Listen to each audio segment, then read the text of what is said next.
Hi, നമ്മളെ പുതിയൊരു video ആണ് കേട്ടോ. പിന്നെ വീഡിയോ കണ്ടാൽ മുതലാവും. പുതിയ കർഷകർ ഒരുപാട് ആൾക്കാരുണ്ട്. ഇതൊന്നും വെച്ചിട്ട് കാര്യമില്ല, നമുക്ക് തേനൊന്നും കിട്ടൂല. ഇത് തേന് കിട്ടണമെങ്കിൽ നമ്മൾ തേന് പുറത്തുനിന്ന് വാങ്ങുക വേണം. നമ്മൾ കൂടിങ്ങനെ വെക്കുക, വലിയ പൈസ ഒക്കെ മുടക്കി കൂടിങ്ങനെ വെക്കുക, കുറേ പഞ്ചസാരയും വെച്ച് കൊടുക്കുക. എന്നിട്ട് പഞ്ചസാര തേൻ ഇങ്ങനെ കിട്ടും. ലാസ്റ്റിക്ക് നമ്മൾ പഞ്ചസാരൊക്കെ നിർത്തും, നമുക്ക് തേൻ കിട്ടില്ല. അപ്പോൾ നമ്മൾ ഇതിന് തേൻ കിട്ടാൻ എന്താണ് ചെയ്യേണ്ടത്? ഇത് തേൻ കിട്ടണമെങ്കിൽ ഇപ്പോൾ ഈ ഡിസംബർ മാസത്തിൽ നമ്മൾ കുറച്ച് കാര്യങ്ങൾ ചെയ്യാണ്ട്. ഇതൊക്കെ കർഷകർ ചെയ്താലേ ഇത് ഇങ്ങനെ കിട്ടുള്ളൂ. എന്നാൽ സിമ്പിൾ പരിപാടിയാണ്.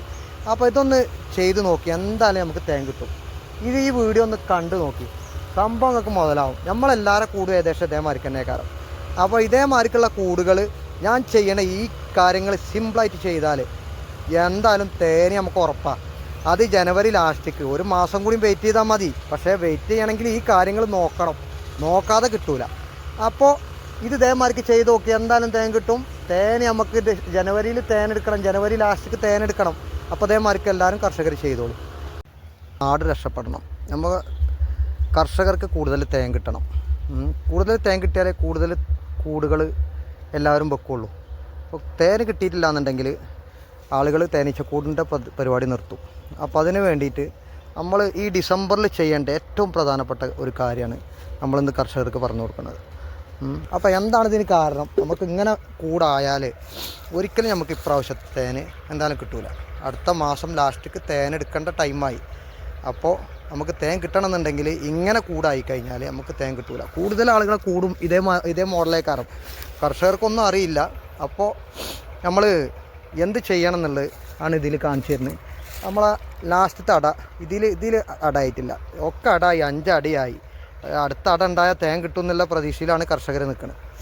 അപ്പോൾ കണ്ടില്ലേ, ഇത് ഒരുണങ്ങിയമാർക്ക് ഒരു ഉഷാറില്ലാതെ നിൽക്കുക. അപ്പോൾ ഈ അട നമ്മൾ ഈ കൂട്ടുക്ക് വേണ്ട, ഈ അട നമ്മൾ ഒഴിവാക്കി. പിന്നെ അടുത്ത അട ഇതിങ്ങനെ തന്നെ കാണിച്ചു തരുന്നത് എല്ലാവർക്കും സംഭവിക്കുന്നൊരു സംഭവം തന്നെയാണ് കേട്ടോ. അപ്പോൾ അടുത്ത അട കണ്ടില്ലേ, അടുത്ത അട ഇതേമാതിരിക്ക് ഉണങ്ങി കടിച്ചു കിടക്കണം. ഇതിൽ റാണില്ലാത്ത പ്രശ്നമൊന്നുമല്ല, പക്ഷേ നമ്മൾ ശ്രദ്ധിക്കാത്തതുകൊണ്ടാണ്. പിന്നെ ഈ കുറച്ച് വർക്കിങ്ങുള്ള ഒരട ഉണ്ട്, ഇതാ കണ്ടല്ലേ, ഇത് കുറച്ചൊക്കെ ഒരു വർക്കിങ്ങുള്ള അടയാണ്. കഴിഞ്ഞ അട ഇതേമാതിരിക്കായി ഇത് കുറച്ചൊരു വർക്കിങ്ങുള്ള അടയാണ്. അപ്പോൾ ഈ വർക്കിങ്ങുള്ള അട നമ്മൾ ഒരു സൈഡിക്ക് ഇത് നമ്മൾ ഇവിടുന്ന് ഒഴിവാക്കി. ഈ സൈഡിക്ക്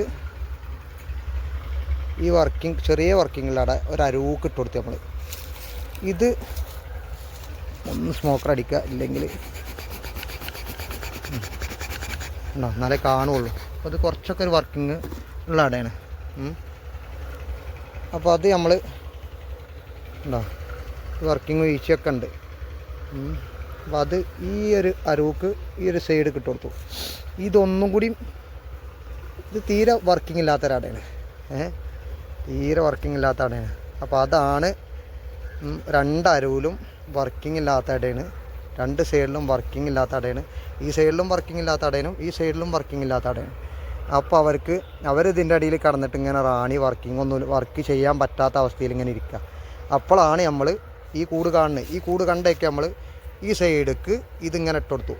ഇനി നമ്മൾ മറ്റുള്ള അടകൾ ഇതൊക്കെ കട്ട് ചെയ്തിട്ട് ഈ വർക്കിംഗ് അടൻ്റെ ഇപ്പുറത്തേക്ക് അണിഞ്ഞ് കാണിച്ചു തരാം.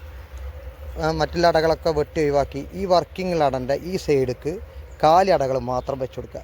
എന്നാൽ നമുക്ക് ജനുവരി ലാസ്റ്റ് മുതൽ അല്ലെങ്കിൽ ഫെബ്രുവരി ലാസ്റ്റ് മുതൽ തേൻ കിട്ടും. അപ്പോൾ ഇനി ഇത് ഒരു മീഡിയം വർക്കിംഗ്, ഇത് അത്യാവശ്യം കുഴപ്പമില്ലാത്തൊരു വർക്കിംഗ്. അങ്ങനെ ആ വർക്കിംഗ് അടൻ്റെ അടുത്തേക്ക് നമ്മൾ ഈ കാലി അട ഇവിടെ വെച്ച് കൊടുത്തു. അങ്ങനെ ഇനി വർക്കിംഗ് അടയാണ് ഈ സൈഡിലേക്ക് ഇങ്ങനെ പോകണം. അങ്ങനെയാണ് നമ്മളെ കൂട് കൊണ്ടുവരേണ്ടത്.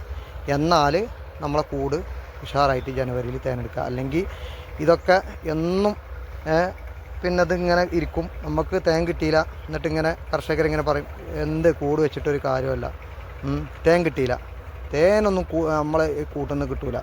അവർ എന്തെങ്കിലും പഞ്ചസാര എന്തെങ്കിലും കലക്കി വെച്ച് കൊടുക്കുന്നുണ്ടാവും. അങ്ങനെയാണ് ഓൽക്കൊക്കെ തേൻ കിട്ടുന്നത്. നമ്മളൊന്നും ചെയ്തിട്ട് കാര്യമില്ലാന്ന് കൂടുതൽ കർഷകരും അങ്ങനെ മനസ്സിലാക്കുകയാണ്. അപ്പോൾ അതിന് കാരണം ഇതൊക്കെയാണ്. അപ്പോൾ ഇതൊക്കെ ചെയ്താൽ നമുക്കും നമ്മളെ കൂട്ടുന്ന തേനെടുക്കുക. അതിന് ഇങ്ങനെ ചെയ്താൽ ഉഷാറായിട്ട് തേൻ കിട്ടും. അപ്പോൾ ഓക്കെ. വീണ്ടും ഒരു പുതിയ വീഡിയോ ആയിട്ട് വരും.